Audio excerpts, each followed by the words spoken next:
There was a time when the map of the world held a tiny principality called Sogut. From this humble land rose a man, not just destined to be a tribal leader, but chosen to lay the foundation of a mighty empire.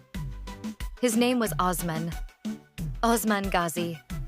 Osman was the son of Ertugrul Ghazi, a noble warrior. Bravery ran in his blood, and his heart beat with unwavering love for Islam. From a young age, he learned to wield the sword, but before the sword, he held the Quran. His soul longed not just for battle, but for justice, compassion, and divine purpose. One night, Osman saw a dream. In it, he was resting in the house of Sheikh Edebali, when suddenly, a tree grew out of his chest and its branches spread across the world. When he told the dream to the sheikh, the wise old man smiled and gave Osman his daughter's hand in marriage. Her name was Rabia Bala Hatun. This was no ordinary union. It was a bond both of love and spiritual destiny. From their home, a son was born, Orhan. Osman raised him not only to fight, but to be righteous, honest, and a servant of the Almighty. To become a sultan was easy, but to become a man of character, that was Osman's true goal.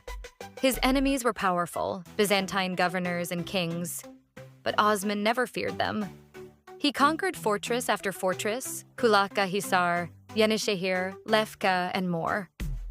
But after every victory, he built not just castles, he built mosques, schools, and systems of justice. His army was small but full of faith. And when Osman rode with his warriors into the battlefield, the skies echoed with cries of Allahu Akbar. His most famous battle was the Battle of Baphius, his first open-field victory against the Byzantine army. That day, the world witnessed that even the smallest force, if driven by faith, can defeat the strongest of empires. In his final days, Osman passed his sword to his son Orhan and said, "My son, remember always, rule with justice, not cruelty. Raise the banner of Islam, not your own name. Win the hearts of the people, not just their lands." He passed away in 1323. But his name, his mission, his passion live on to this day. His descendants built an empire that would last 600 years. He was Osman Ghazi, a name that the world still remembers with honor and pride. Assalamu alaikum. If you enjoyed this video, don't forget to subscribe to our channel, The Family Vault, and also press the bell icon. Please like and share as well.